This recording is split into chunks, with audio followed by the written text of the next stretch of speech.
Assalamualaikum warahmatullahi wabarakatuh. Hai, kembali lagi belajar matematika. Materi yang akan dibahas di video ini yaitu tentang lingkaran di kelas 11. Tujuan pembelajarannya menerapkan teorema lingkaran dalam menyelesaikan permasalahan yang terkait. Materinya tentang elemen-elemen pada lingkaran atau unsur-unsur pada lingkaran. Sebutkan benda yang berbentuk lingkaran di sekitar kamu. Kira-kira ada apa aja ya? Banyak ya, contohnya ada jam, ada roda, ada hula hoop, ada apa lagi? Banyak lah pokoknya yang berbentuk lingkaran ya. Tutup gelas gitu dan sebagainya. Nah, persepsinya, pernahkah kamu melihat benda di bawah ini? Nah, ini kan sepeda nih ya kan. Nah, sepeda itu kan rodanya itu berbentuknya lingkaran tuh, ya kan. Nah, kalian pernah membayangkan gak sih kalau sepeda tuh kira-kira kalau rodanya bukan bentuk lingkaran, kira-kira kayak gimana ya gitu.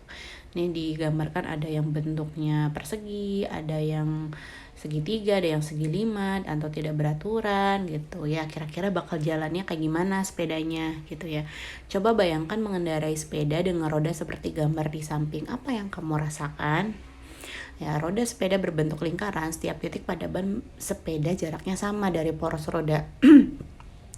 Jika rangka sepeda terhubung pada poros roda, maka saat roda berputar, rangka dan juga sadel sepeda selalu berada pada jarak yang sama. Jadi nggak gejlak-gejlug gitu ya. Sehingga pengendara yang duduk pada sadel selalu berada pada jarak yang sama dari permukaan jalan. Roda sepeda yang bentuk lingkaran adalah yang paling nyaman digunakan untuk berkendara.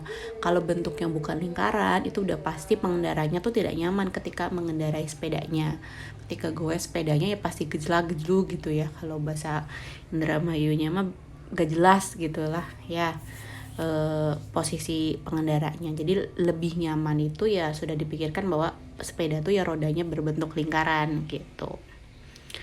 Nah, lingkaran adalah merupakan tempat kedudukan titik-titik yang berjarak sama terhadap titik tertentu. Jarak yang sama itu disebutnya jari-jari lingkaran, sedangkan titik tertentunya disebut pusat lingkaran. Ya, tiada titik pusat, ada namanya jari-jari. Nah, sekarang berikutnya adalah elemen-elemen lingkaran. Nah, yang pertama itu ada titik pusat. Titik pusat itu adalah titik yang berada di pusat lingkaran.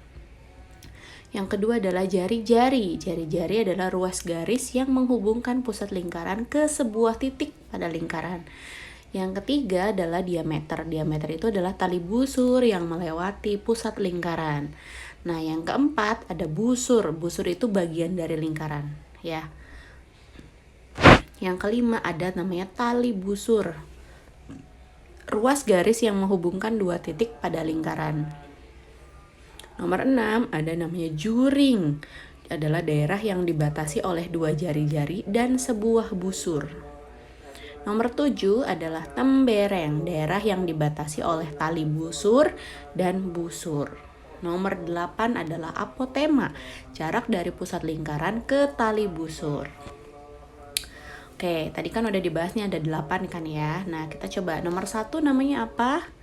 Ya, nomor 1 adalah namanya titik pusat. Nomor 2 namanya adalah jari-jari. Nomor 3 namanya adalah diameter. Nomor 4 namanya adalah tali busur. Nomor 5 adalah juring yang diarsir warna ungu ya. Nomor 6 itu adalah tembereng. Nomor 7 adalah apotema. Nomor 8 adalah busur. Oke, sekian video hari ini. Ibu akhiri. Wassalamualaikum warahmatullahi wabarakatuh.